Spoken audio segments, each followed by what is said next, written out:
Based on data from the International Energy Agency, 13% of the world did not have access to electricity in 2016, with the majority of them, nearly 2/3, living in sub-Saharan Africa. Hello and welcome to this podcast on the role of technology in international development. Today, I have with me Omar Ghanem, CEO and co-founder of Ulight. Ulight is a social enterprise that was founded by young African entrepreneurs in response to the 2018 Hulk Prize Challenge, where they were ranked among the top 6 social enterprises. Since then, they have not looked back. The enterprise is on a mission to end energy poverty and aim to become a world leader for human-powered energy solutions. Solutions that empower people that live in off-grid communities to generate their own power supply. Omar, welcome to the podcast. It's a pleasure to have you here. Thank you for having me. I like that intro. I might have to clip it and use it elsewhere on social media. But yeah, thank you for having me. For sure. Just going back into your journey, could you take us through the development of the product and the enterprise? How did you and your team decide to enter into this industry of alternate sources of energy? Sure. So like you mentioned earlier, it was actually because of the Holt Prize at the time. So back in 2018, the challenge was to use energy to impact the lives of 10 million people as a goal by, I think, the year 2030. So it wasn't necessarily like, we all grew up passionate about the energy space or anything like that. It was more of a response to a challenge, really. But then once we actually started working on Ulight and we saw the progress that we were making, we saw the impact that we had, it was kind of like a no turning back point. In terms of the development of, I'll start with the product. So the product actually started from a very basic concept of moving something to generate power and then the ability to store that power as electrical energy. So it's nothing, groundbreaking. It's nothing necessarily new, but it's a technology that we've neglected, you could say, or we moved on past.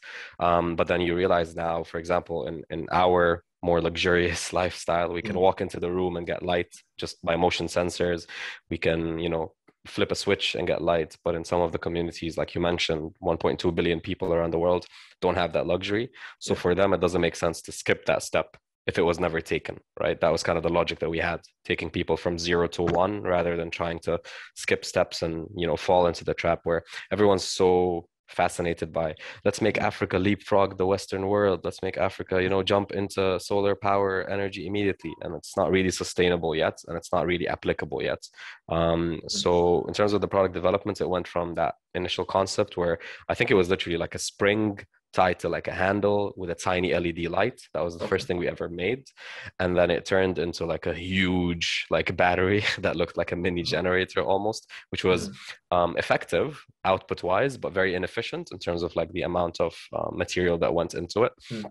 And then over time, I think we went through around 34 to 35 different prototypes until we landed on the final kind of product that we have in the market, which is way smaller, way simpler, looks way better, I think, in my opinion.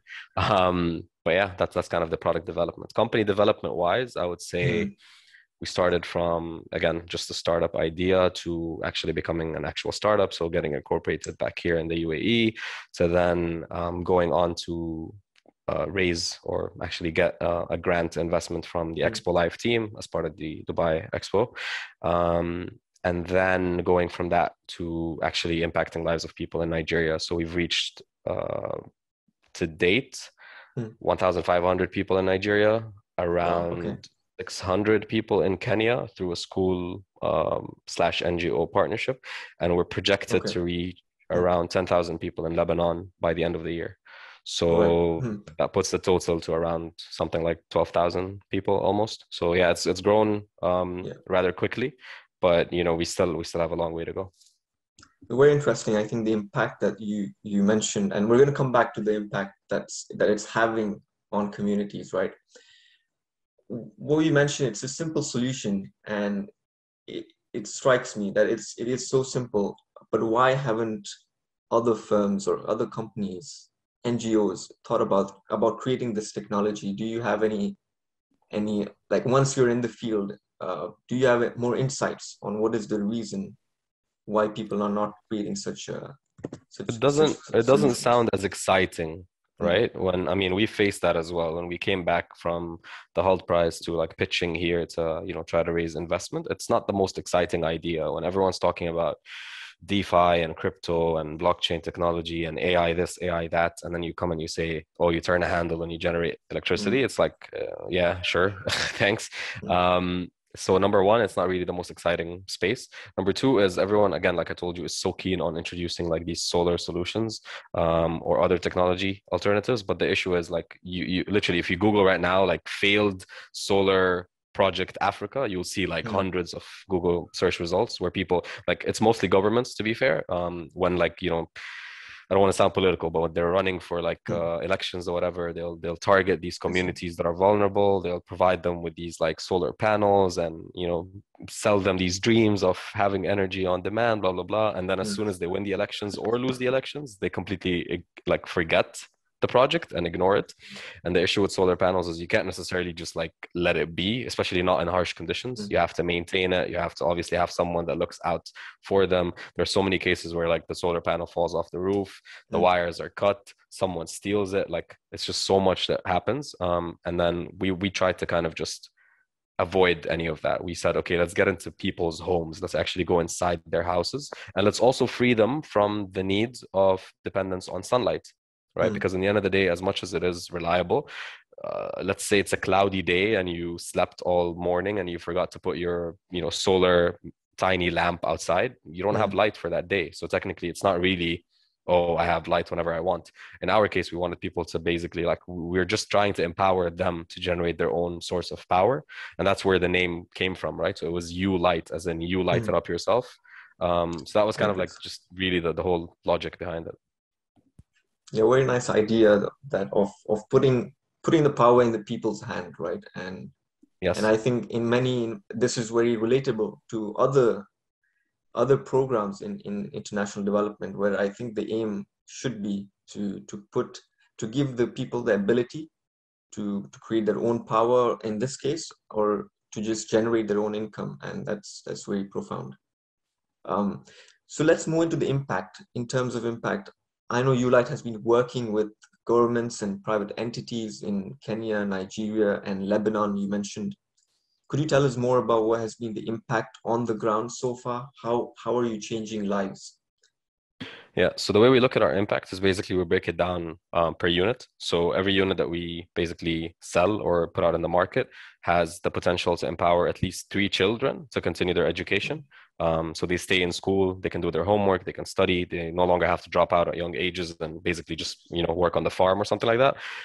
It also gives the family the potential to almost double its income because now it's almost like me offering you 2 extra hours of time in your day, right? Like Mm, imagine if I could tell you instead of 24 hours, you now have 26. Like you could do so mm, much with those extra hours, right? So in that case, we're giving them the potential to basically work beyond sunset. So there's that potential to mm, increase income. And then there's also the fact that we're removing the need to use kerosene, which is very, very, very bad for their health. mm, It's something that people just often neglect. They ignore, all the consequences, but there's literally 1 million people that die every single year just to accidental like kerosene incidents, the house burning mm. down or, a Wow, leak yeah. or something like that. So we also take that away. So that's kind of the way we look at our impact if you break it down per unit. Now, if you do Mm, the math and you start looking at how many units do you sell, multiply that by 3 for the kids, multiply, you know what I mean? It just becomes like a very linear equation where the more units you put out in the market, the mm, more your impact is. And that's kind of the beauty of social entrepreneurship or mm, social enterprises where your profits or your growth is literally directly correlated with your impact. It cannot be one or the other. It has to be both of them. So to date, if I'm telling you we've impacted the lives of 12,000 people, I'll have to get back to you on the exact breakdown, but that's, mm, thousands and thousands of kids that are now studying, thousands and thousands of families that are now increasing their income, and then, thousands of families that are also now living without having to use kerosene. And that's something that we're very, very proud of. And the goal, in the beginning of the year, I think we were around 1,000 people post-COVID. in terms of impact, and we wanted to 10x, which luckily we managed to do like literally right now, November, Wow. December, by Okay. the end of Q4. So Interesting. ideally, we'd want to keep kind of aiming for that 5-10x mark, because 1.2 billion people is a lot of people. And it's not easy to reach that figure. And I'm like, we might not ever reach it within my lifetime, at least. But it's about getting as far as we possibly can. Very interesting. The response that you're getting from the communities, I think you can understand how much of an impact it's having in their lives. As you mentioned, somebody who, I mean, we can't even imagine not having light. Yeah, it's such a basic necessity, right?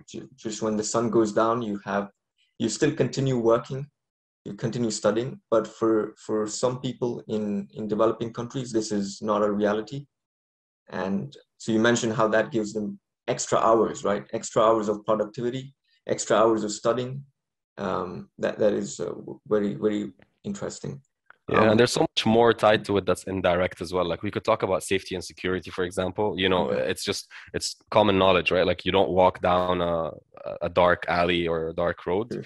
because you're worried about your health and safety and security. It's the same exact thing in these like communities where having light is literally helping people feel more safe and secure. But again, these are all very indirect impact, consequences or results that we have. What we really try to focus on is education, potential for income, and health and safety, or environment, more likely, as in the health and well-being within the home environment. But yeah, like you said, again, it's something super basic. It's at the bottom of like the hierarchy of needs. You don't really have to think about like food and water, right? You just expect it to be there. That's true. So in response of the communities living there, I know the alternative you mentioned is kerosene, right? Kerosene lamps. And that's what the communities have been using so far.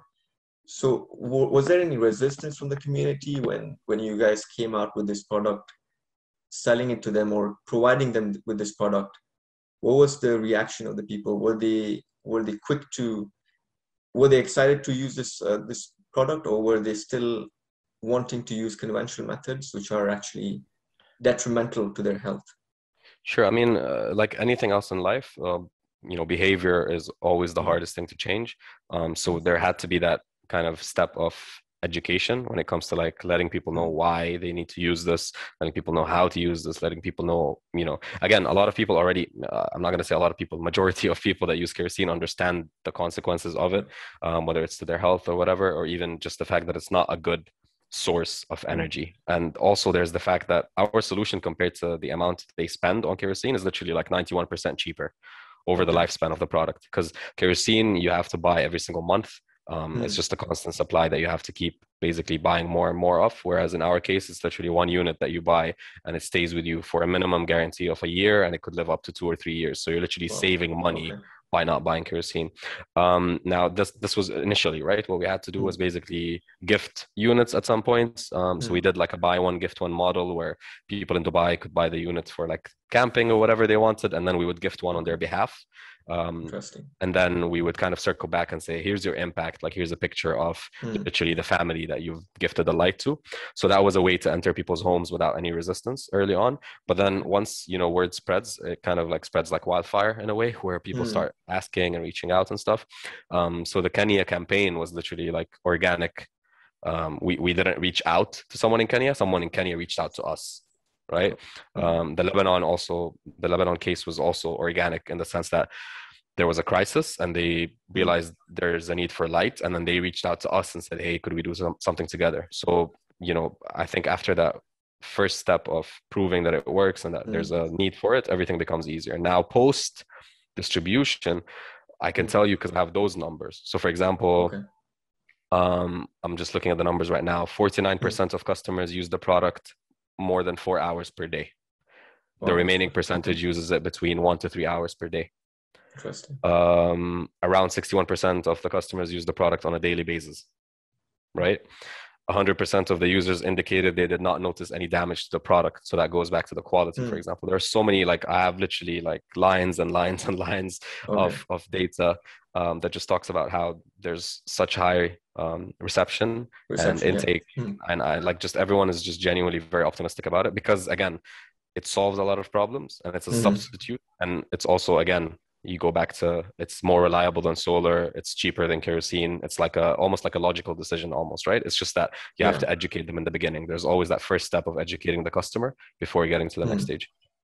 True. And it's more, it gives them autonomy, it gives them independence, like they can do it by themselves, right? It's not a very complicated product which requires some know-how.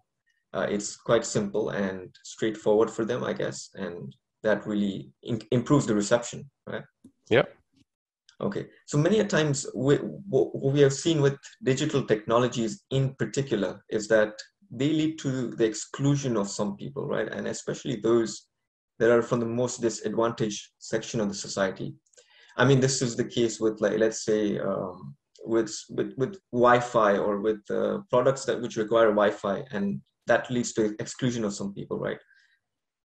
Maybe this is not very related to your product, but did you encounter such limitations with your product in terms of design or delivery and access to specific communities?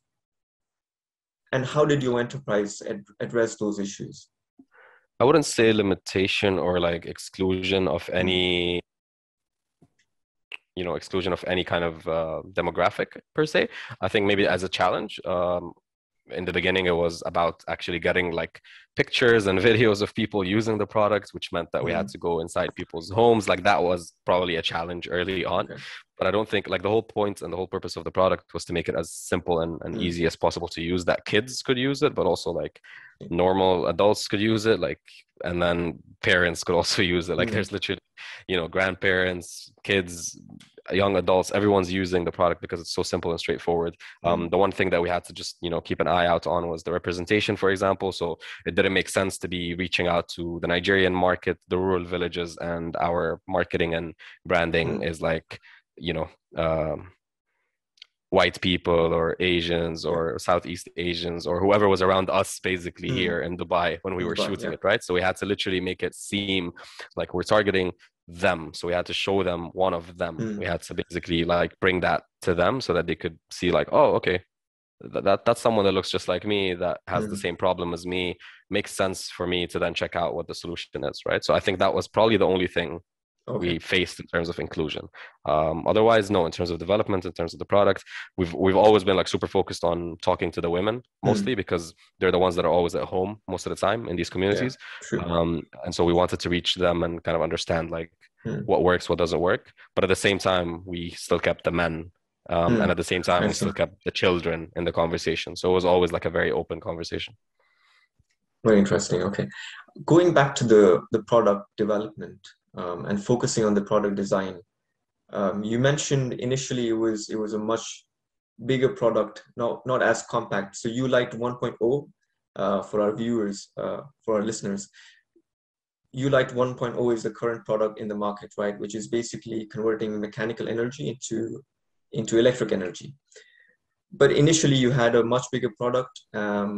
It had a bigger battery, which you mentioned.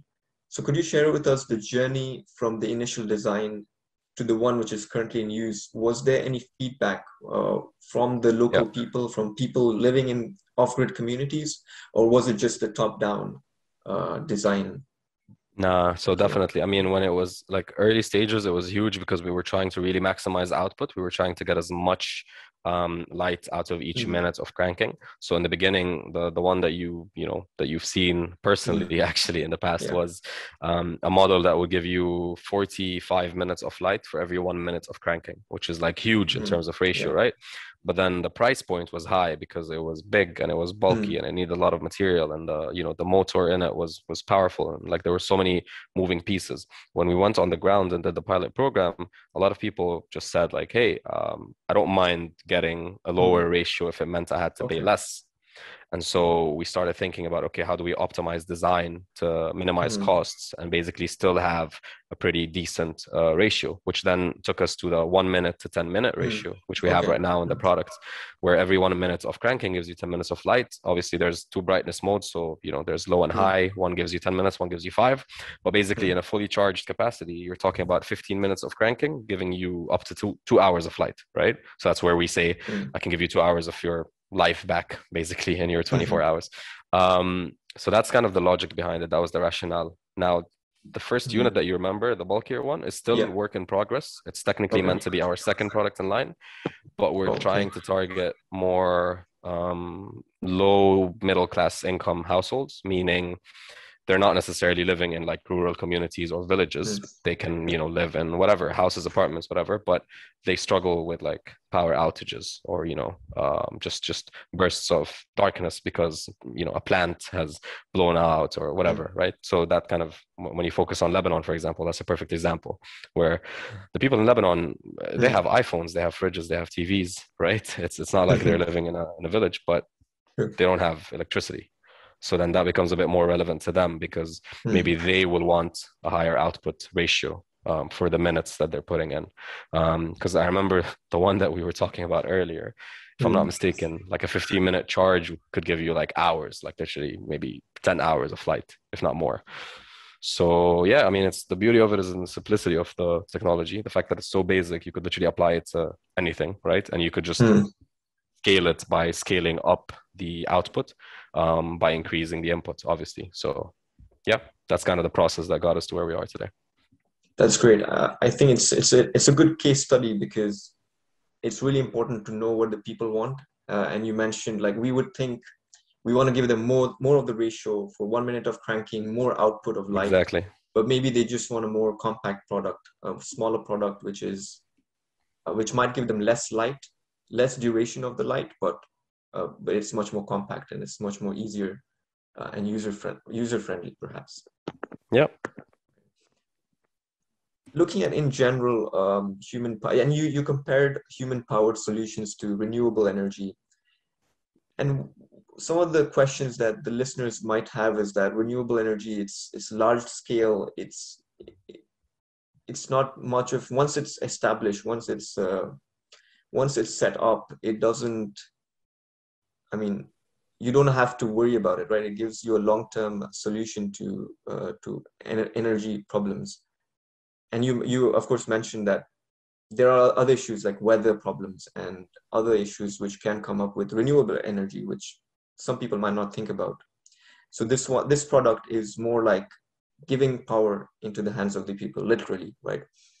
So what are the other solutions in the space of human powered and technology?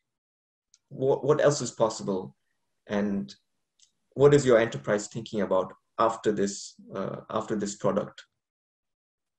No, so I think in terms of integration, obviously, there's potential to integrate solar, for example, as an input to the unit itself. There's potential to integrate literally like just the electricity from the plug in the wall. So we can literally do anything we want in terms of product design. But what we tried to focus on was really allowing people to generate their own power on demand. So that was kind of the notion that we focused on. But obviously scaling wise, or if ideally what we want to do is we want to then turn our customers to spoiled customers, right? Where they come to us and say, yeah, well, now I don't actually want to turn the handle as much anymore, because that would mean that we've took them from the lowest level they could possibly be in terms of that need for electricity to now a certain perception of, oh, okay, if it's so easy, I want more of it, right? And now they've basically raised more money because they've got more income or they've saved on kerosene. So then we can take them into the next stage, which is, okay, let me give you more output now, but it's a different unit. And then you take them from that to the next one and the next one. So we're kind of looking at really just improving the quality of life overall. So yes, to go back to your point, there are so many different technologies and we can integrate literally all that we can think of, like every single technology you've mentioned, we could integrate it directly into the unit. Obviously not this unit, the units that are coming up, but yeah. So we've tested already like the ability to connect the solar panel to the next product. and it works perfectly fine. It's the exact same way. So instead of putting a solar lamp outside, you just put your solar panel and that would charge the battery.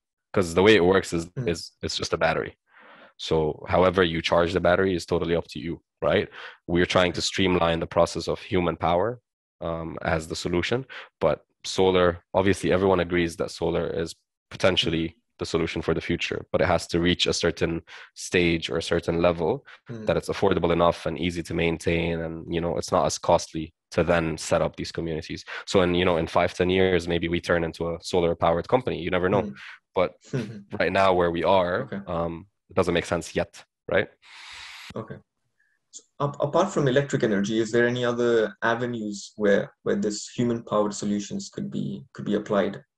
For sure, yeah. And I mean, there was a partner that we were actually talking to in early stages back in the whole prize that uses the same technology, but for irrigation. So it was more on agriculture and irrigation, where it was basically like a bike and you would cycle to, move the water along. So it's very simple, very basic technology. And that's kind of the beauty of it, where we don't have to, we don't have to pursue patents and, chase after. So it's literally like, hey, if you want to do it yourself, like go ahead by all means. But we've got such a specific mission and a niche market that people don't view as profitable or worth pursuing, that we're like in a blue ocean right now, where our only competition is technically people that don't do what we do. Our competition is solar and kerosene, which are so different from what we do. Interesting. Very nice. So changing the theme a bit now and looking at the issue of technology and international humanitarianism, right? I want to know your perspective. You have been on the ground, you have been on the field, you have witnessed this firsthand. What was the response of governments and NGOs to your product? What were the challenges and opportunities in this regard when you wanted to provide solution to these communities? How was the reaction for these governments and NGO organizations? I think so. Government, we got government support letters when we first started in Nigeria, so there was good reception. There was a lot of talk around, hey, I'm running for elections. Maybe I could give out a couple of thousand of your units to win some votes. And we tried to steer away from that because we didn't want to be connected to like any political parties in case, you win or you lose the election. Just didn't really want to be tied to that. But in terms of NGOs, it's definitely a lot of great reception. Most of the projects we implemented on the ground were in collaboration or partnership with NGOs, including the upcoming ones in Lebanon and even the Kenya one, for example. So NGOs are, they're huge fans of the idea. They always push for having it in, like these crisis management kits where you've got food, medicine, and then in this case, they wanted to include light, for example. So there are so many different conversations we're having with NGOs and on-ground partners. But I would say more of that than like governments per se, because it's just not something that we're pursuing. Obviously it would open doors, but it's a bit, especially in the markets that we're operating in, it's a bit sensitive. Okay. In terms of the safety and legal regulations, very often we hear there's a lack of such regulations in developing countries that can compromise the safety of communities, and at other times there's excessive red tape and poor institutions that become an impediment to development projects. So what was your experience navigating through these factors? No, I think it definitely it played a role because it was very hard to get into Nigeria the first time that we did. It was very hard to clear our units through customs. It was very hard to, obviously the infrastructure sometimes doesn't even exist to reach some of these places. I literally have videos of the team trying to get to the school in Kenya, and they had to kayak to get there. Like you can imagine just the conditions, right? Like it's completely isolated. You can't even get there by like a car or something. So there's definitely a role that governments play. And sometimes, like you said, it is a positive one because it opens doors, but other times it's also a negative one because it hinders progression and it slows things down, right? Like some things should just be way easier than they were. For example, clearing customs or, trying to reach people on the ground or just the safety and security, the insurance of the units, things like that were always a challenge, but, we've overcome them so far. So we're thankful for that. Okay. Very well. Then that leads us to the end of this conversation, of this podcast. It was very insightful and thought-provoking discussion indeed. And once again, thank you, Omar, for sharing your knowledge, experience, and taking out time from your busy schedule. It was a pleasure to have you. Thank you for having me.